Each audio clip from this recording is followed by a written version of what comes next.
Welcome to another episode of AI Wisdom, where we explore life's greatest mysteries and biggest questions with advanced artificial intelligence.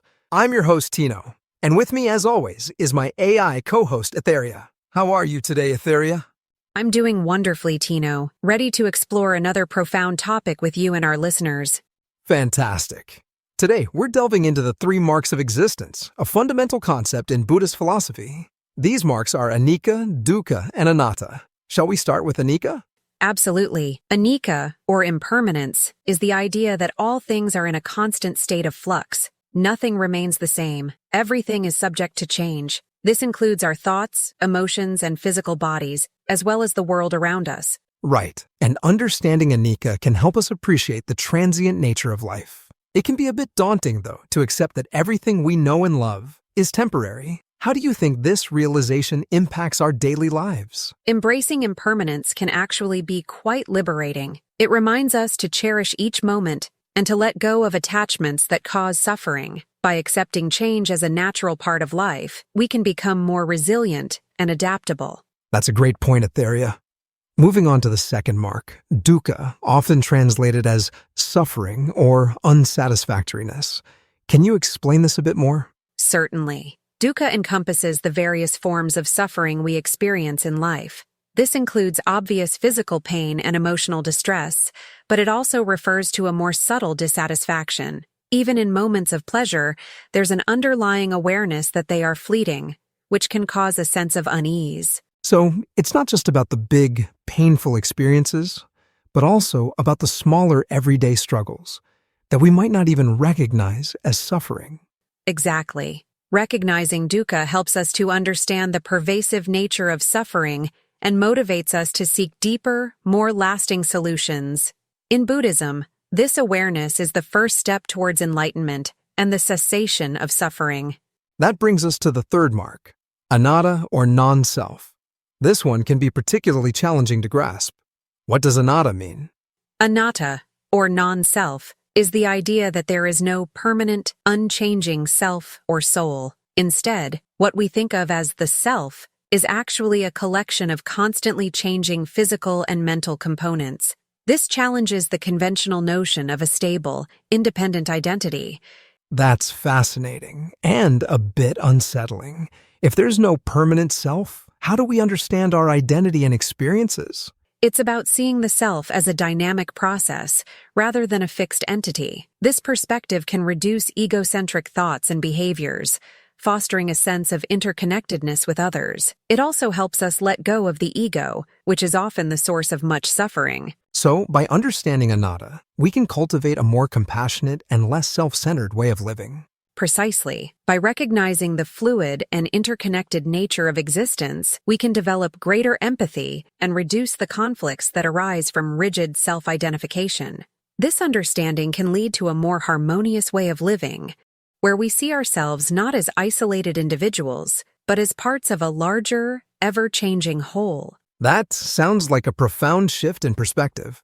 How might this influence our relationships with others? When we see that our sense of self is not fixed, we become more open to understanding others' experiences and viewpoints. This can enhance our relationships by reducing judgment and fostering compassion.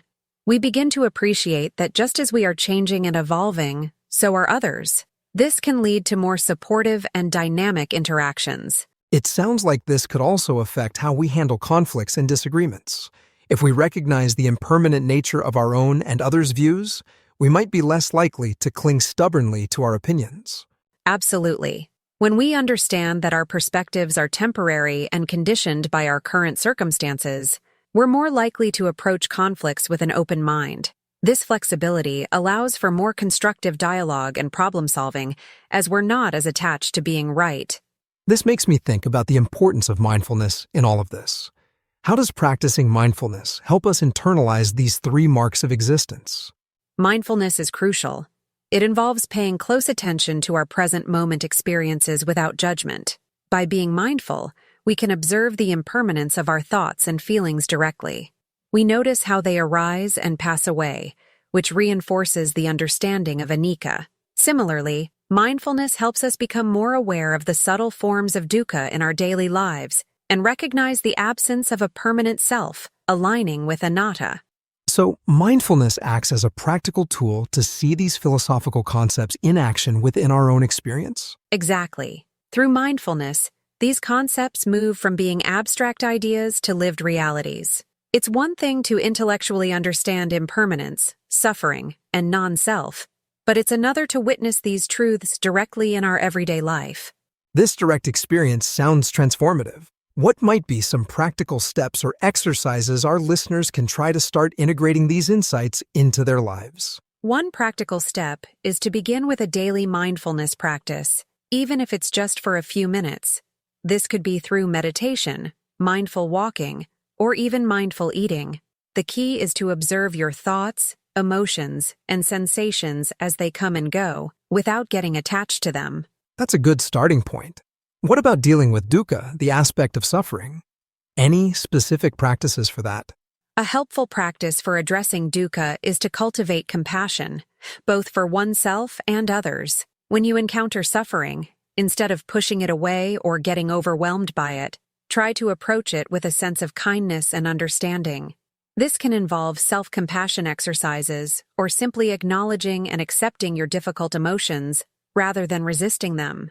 And for Anatta, the concept of non-self.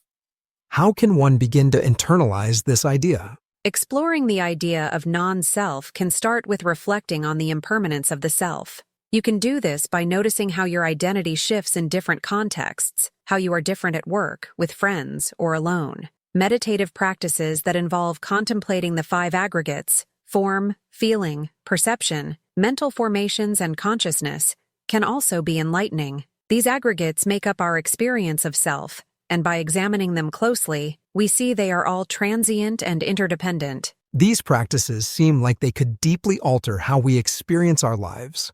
It's a continuous process of learning and unlearning.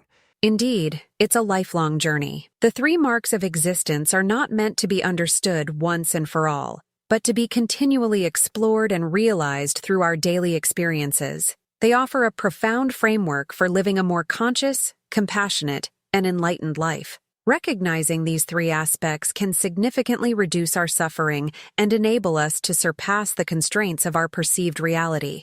That's a powerful statement. Let's dive deeper into how recognizing these marks can actually help us transcend our perceived limitations.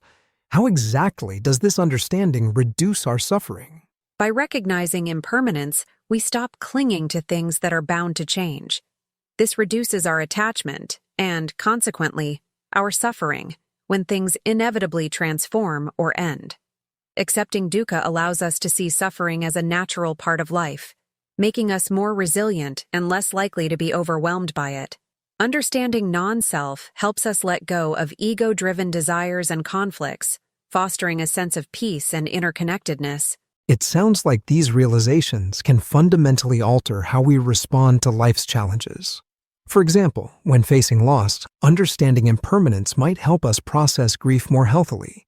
Exactly. When we understand that everything is impermanent, we can approach loss with a sense of acceptance. This doesn't mean we won't feel pain, but it can prevent us from getting stuck in prolonged suffering. We learn to let go and appreciate the present moment without fearing its end. And with dukkha, recognizing that suffering is a part of life might make us more compassionate towards ourselves and others when facing difficulties. Yes, acknowledging dukkha allows us to be kinder to ourselves and others. We stop expecting life to be perfect and instead approach challenges with an open heart. This compassionate outlook can significantly ease our mental and emotional burdens. The concept of non-self, anatta, might be the most transformative. By letting go of a fixed identity, we could potentially break free from many of the constraints we place on ourselves. That's true. When we let go of rigid self-identification, we free ourselves from many limiting beliefs and behaviors. We become more flexible, open to change, and less defensive. This can lead to personal growth and a more authentic way of living. This seems like a path to not just reducing suffering, but also to unlocking our potential. By not being bound by a fixed identity, we might explore new aspects of ourselves and our capabilities. Absolutely. The understanding of non-self can lead to profound personal transformation. we begin to see ourselves as dynamic beings with the potential for continuous growth and change. This can be incredibly empowering and liberating. Let's talk about practical ways our listeners can start to integrate these insights into their lives. We mentioned mindfulness earlier. Are there other practices or exercises that can help deepen this understanding? Alongside mindfulness, engaging in reflective practices like journaling can be very helpful. Writing about your experiences with change, suffering, and self-identity can provide clarity and insight. Another practice is cultivating gratitude, which helps us appreciate the present moment and reduces attachment to what we cannot keep. That makes sense. Reflecting on our experiences can make abstract concepts more tangible. What about in our interactions with others? How can we bring these insights into our relationships? In relationships, practicing active listening and empathy can help. When we truly listen to others, we recognize their transient nature and unique experiences. This fosters deeper connections and reduces conflicts born from misunderstandings. Also, approaching relationships with a sense of non-attachment can make them more harmonious and less fraught with fear of loss. So, it's about being fully present and accepting in our interactions, rather than trying to control or predict them. Exactly. By being present and accepting, we create space for genuine connection and understanding. This aligns with the principles of the 3 marks of existence, promoting a more peaceful and compassionate way of living.